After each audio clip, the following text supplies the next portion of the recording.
Halo semuanya, jumpa kembali dengan saya di channel Gudang IT. Oke, di video kali ini saya akan coba bagikan tutorial bagaimana cara membuat obrolan grup di Messenger ya. Sebelum lanjut ke tutorialnya, teman-teman juga bisa tonton video saya lainnya, yaitu tutorial bagaimana cara mengaktifkan notifikasi ulang tahun di Facebook Lite. Dan untuk videonya, kalian bisa tonton klik di pojok kanan atas ini. Oke, sekarang langsung aja kita masuk ke tutorialnya. Jadi di aplikasi Facebook Messenger, kita itu bisa membuat obrolan grup dengan memilih opsi grup barunya ya. Jadi untuk kalian yang mungkin belum tahu caranya, kalian bisa tonton dan juga ikuti cara di video ini ya teman-teman. Jadi langsung aja tanpa berlama-lama, kita buka dulu aja aplikasi Facebook Messenger terlebih dahulu. Kemudian nanti kalian klik aja icon pesan baru ya, icon pensil di bagian atas pojok kanan.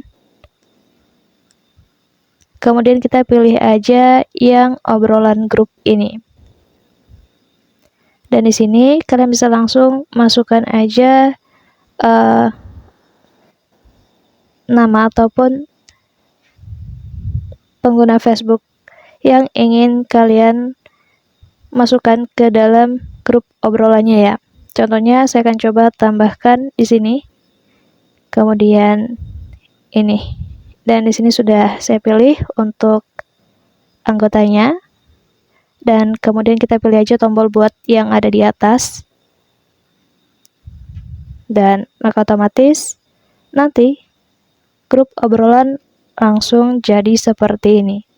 Nah, jadi di sini kita sudah berhasil membuat obrolan grup di Messenger kita. Jadi kita bisa mulai dengan mengetikkan pesan di sini ya, untuk memulai obrolan dalam grupnya. Jadi caranya seperti itu ya teman-teman. Mungkin cukup untuk tutorialnya, semoga bermanfaat. Selamat mencoba. Jangan lupa di like, komen, dan juga di share video ini sebanyak-banyaknya. Terima kasih.